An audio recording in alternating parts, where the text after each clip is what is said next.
No, these are not Viking fans entering Metropolitan Stadium in Bloomington, Minnesota. They are Cowboy fans bundled up in winter gear as Viking weather came south to Texas Stadium. What Dallas fans are accustomed to, however, are championship games, and their Cowboys were heavy favorites to defeat the Vikings for the NFC title. While no one figured the purple to be here in the first place, there were some favorable omens for the Vikings. For one, there was the fact that they had never lost an NFC championship game. Secondly, they had never lost to the Cowboys at Texas Stadium. Minnesota was more importantly fired up by the knowledge that no one except themselves wanted them to win. No one wished for a fifth Viking embarrassment in the Super Bowl. While Minnesota may have possessed a psychological edge, the Dallas Cowboys were clearly the superior team. They led the NFL in both offense and defense, and in the playoff game against the Bears, they had won convincingly 37-7. So Dallas appeared ready to turn this game upside down and earn their fourth Super Bowl trip as they met Minnesota in the NFL Game of the Week.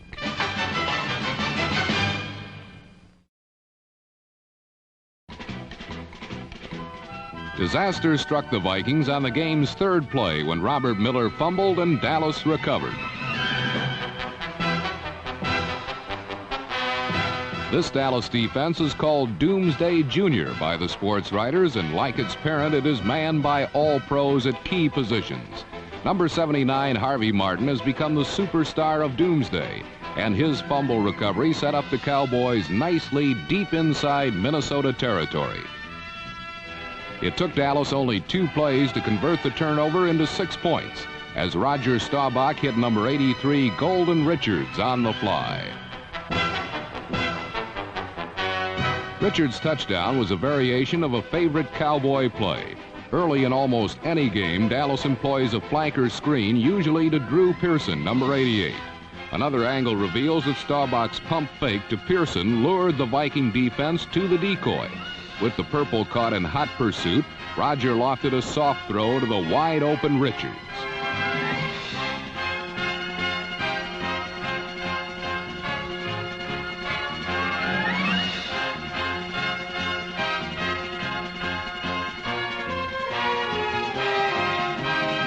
The stunning precision that Dallas demonstrated with this well-conceived play was not carried over to the conversion, as they botched the extra point and led 6-0.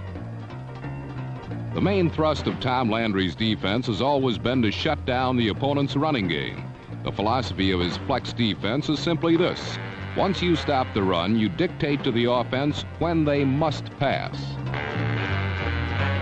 Over the last 7 years, there has never been a 1,000-yard rusher to gain over 100 yards in any playoff, championship, or Super Bowl game. Number 44, Chuck Foreman, was not the exception, as Dallas limited him to 59 yards on 21 carries.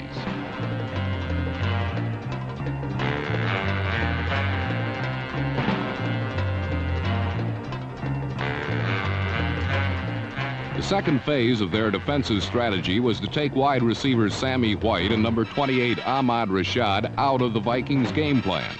They did so by first bumping them off stride and then abetting that technique with well-designed blitzes that kept quarterback Bob Lee off balance.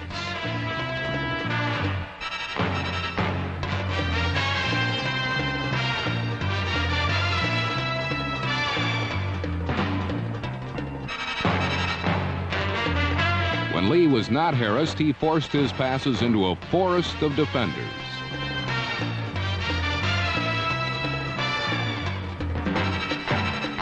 Much of their success on defense can be traced in part to the imposing presence of defensive end Ed Too Tall Jones, who after 4 years of fits and bursts of startling potential has finally begun to measure up to the standards that made him the first choice in the 1974 NFL Draft. While the best years of the Cowboy defense are ahead of them, the same cannot be said of the Purple Gang. While they used to bend and break, they never snapped. Now they sometimes do. Facing the Cowboys and Rookie of the Year Tony Dorsett, the Vikings summoned up their time-worn skills and held Dallas in check throughout much of the first half.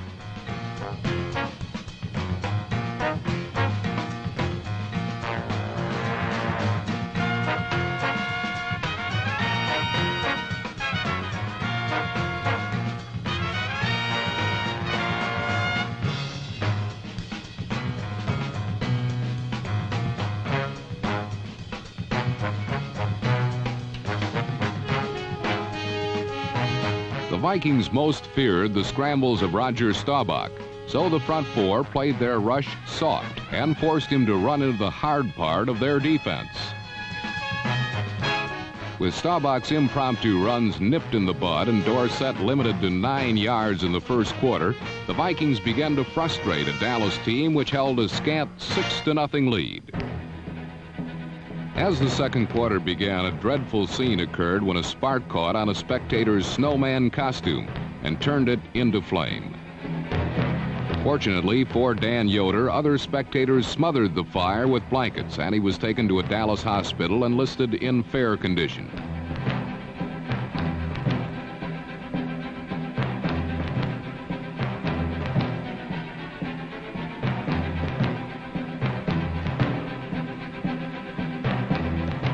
Many experts predicted that Vikings special teams, so often the key to Minnesota victories, would have to produce a blocked kick in order for them to win. Early in the second period, Dallas turned this tactic to their own advantage when punter Danny White caught Minnesota in a wide rush and ran 14 yards for a first down.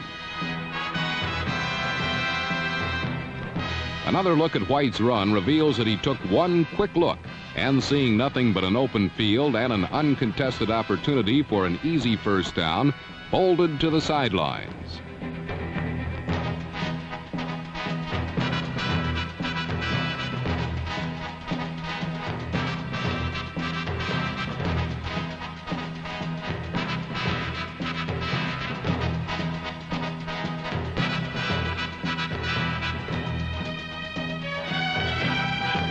White's run and a later interference penalty set up the Cowboys for the game's second score, a determined 5-yard run by number 44, Robert Newhouse.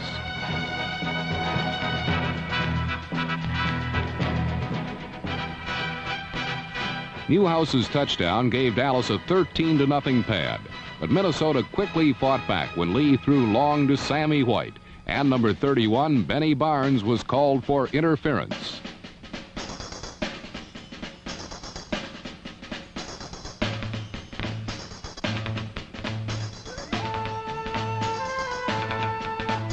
Minnesota's drive for a touchdown went a glimmering when a third down sack on Lee by Randy White forced the Vikings to settle for a field goal.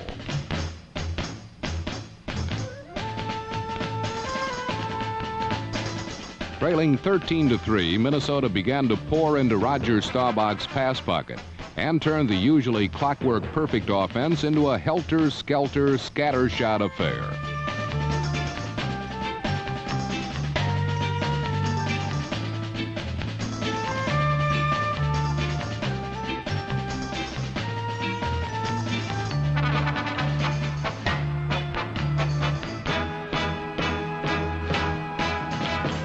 Except for the game's second play, the touchdown pass to Golden Richards, the Viking defense had held firm, and they seemed only to need a lucky bounce of the ball to turn this game around.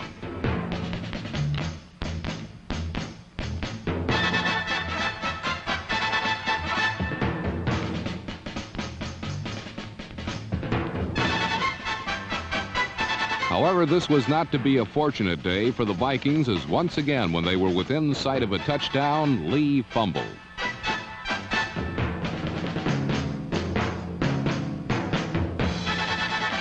Although Minnesota recovered, the missed opportunity led not to 6 points, but to 3, and they trailed Dallas 13-6. With less than 2 minutes to play in the half, Roger Staubach was finally able to whip the Cowboys downfield.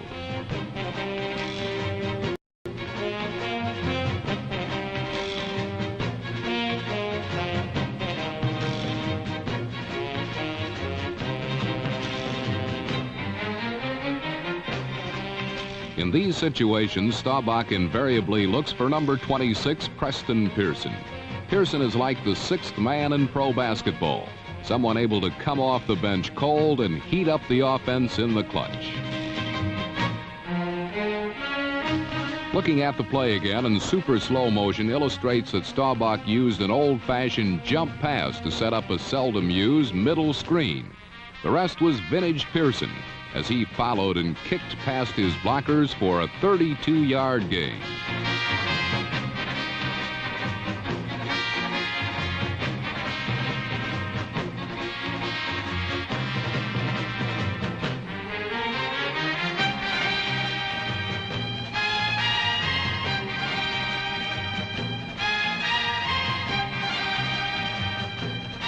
Although he was a starter for 9 games this season until Tony Dorsett replaced him, Pearson is even more valuable as a situation substitute who can read and react to the most sophisticated pass coverages.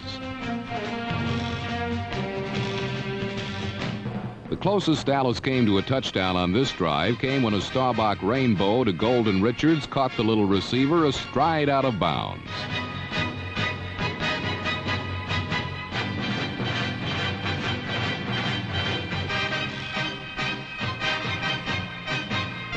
With only 5 seconds remaining, the Cowboys salvaged 3 points as Efren Herrera's field goal built the Dallas margin to 16-6 at the half. Although their lead was only 10 points, the Cowboys expressed the confident feeling that it would take the second coming of the Ice Age to stay their bid for the NFC Championship and a trip to Super Bowl 12.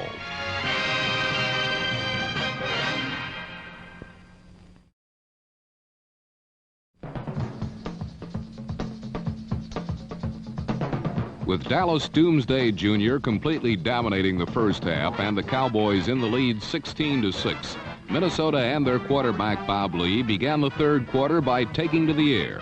Lee throwing a semi-spiral 28 yards upfield to number 85, Sammy White.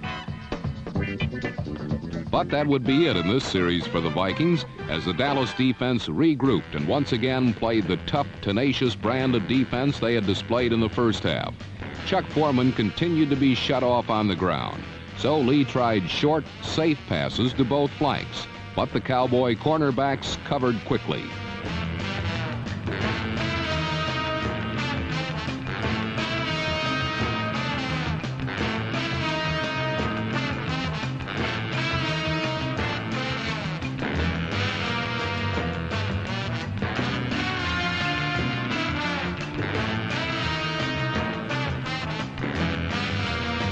The Viking defense played well throughout the third quarter, closing down on Tony Dorsett and Roger the Dodger when he attempted to scramble.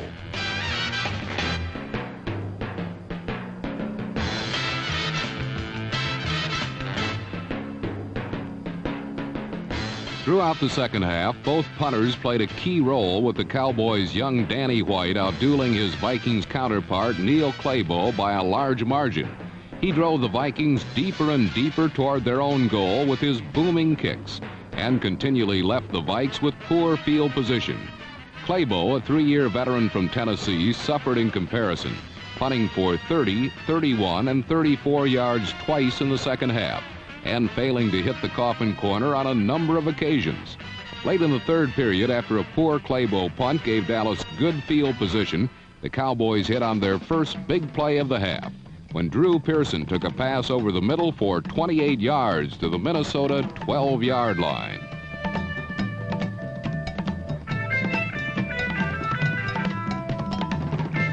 The pass came on a 3rd and 20 situation and was a typical Staubach to Pearson pressure hookup.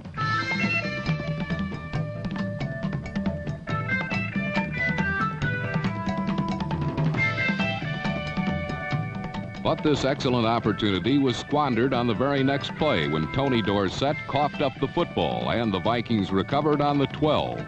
It was the first of 2 turnovers that would hamper Dallas in the second half.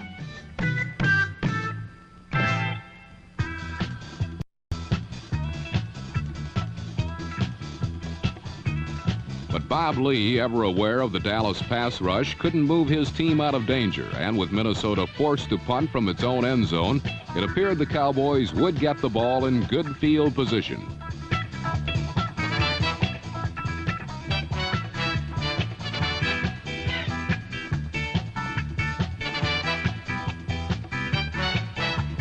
But on the punt, rookie Dave Stahls, number 65, was flagged for roughing Claybo, and Minnesota had a new life.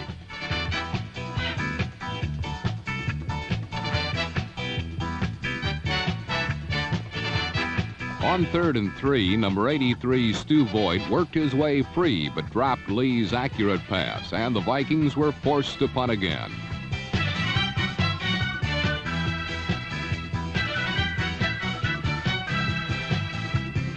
From close to his own end zone, Claybo again got off a short punt, only 31 yards. And rookie Tony Hill with a huge hurdle brought it back 16 yards.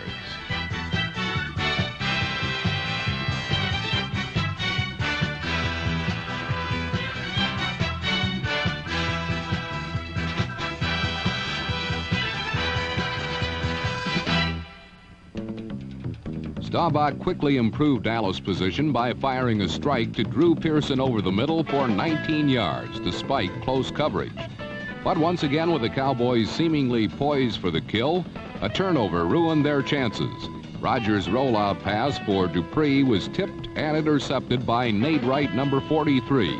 And the Dallas drive ended at the Minnesota 4.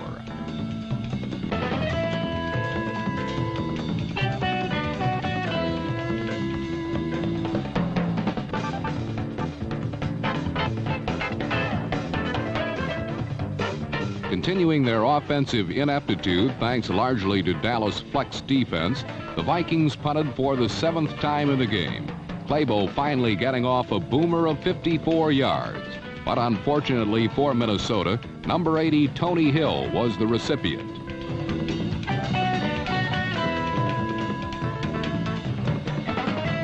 The rookie from Stanford returned the kick 20 twisting yards, and although the Cowboys failed to take advantage of his contribution and went nowhere this series, Hill had showcased the talent that makes him the finest natural athlete on the entire team, and a player who will see much more action at wide receiver next season.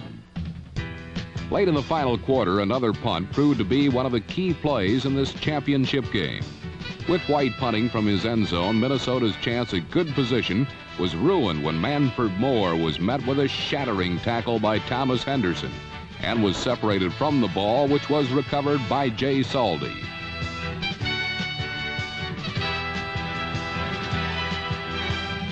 Now with another excellent shot, this time from the Viking 35, Dallas finally capitalized on the opportunity.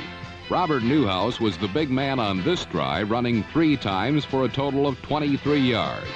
Newhouse, the often overlooked other back in the Cowboys' backfield, was superb today, outgaining Dorsett 90 yards to 71. Now with 3:59 showing on the stadium clock and the score standing at the same 16-6 it did since the second quarter, Dallas put the game away. From the Viking 11, the call was to Dorsett, and the rookie running back skirted the right flank and just made it across the flag for the clinching touchdown.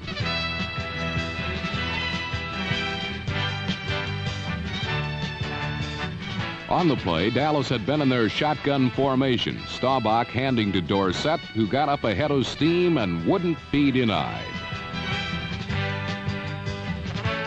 Somehow it was appropriate that Dorsett, the NFC Rookie of the Year, should score the deciding 6 points in this championship game. For touchdown Tony has made a big difference in this 1977 edition of the Dallas Cowboys. The highly publicized Heisman Trophy winner from the University of Pittsburgh came to this club amid a swirl of hoopla and high hopes. But any fears that he would clash with the Cowboys' team concept were quickly laid to rest, for Dorsett has fit in beautifully. Now trailing by 17, Minnesota got the ball for the final time today. Certain defeats staring Bud Grant and the Vikings in the face. Obviously, there would be no 5th Super Bowl for Minnesota. Fittingly, the Vikings' final try was snuffed out by the Doomsday defense, and with over 2 minutes left to play, the Cowboy attack easily ran out the clock as the heroes from defense celebrated on the sidelines.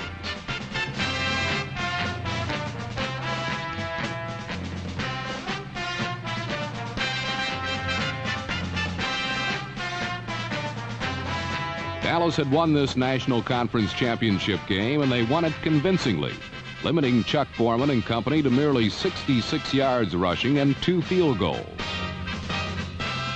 Tom Landry's young, proud, and intricate flex destroyed the Minnesota machine, and as they predicted, stopped their chief threat, Chuck Foreman. The Viking superstar was limited to just 59 yards on the ground, following in the footsteps of Walter Payton, who managed just 60 yards in the first round of the playoffs. So after 16 weeks, the Dallas Cowboys have emerged as the best team in the National Conference, and for the fourth time will appear in a Super Bowl. Bayou bound, they'll return to New Orleans, the site of their only Super Bowl win 6 years ago. On January 15th in the Superdome, the Denver Broncos will be the target, as Dallas draws a bead on their second Super Bowl trophy.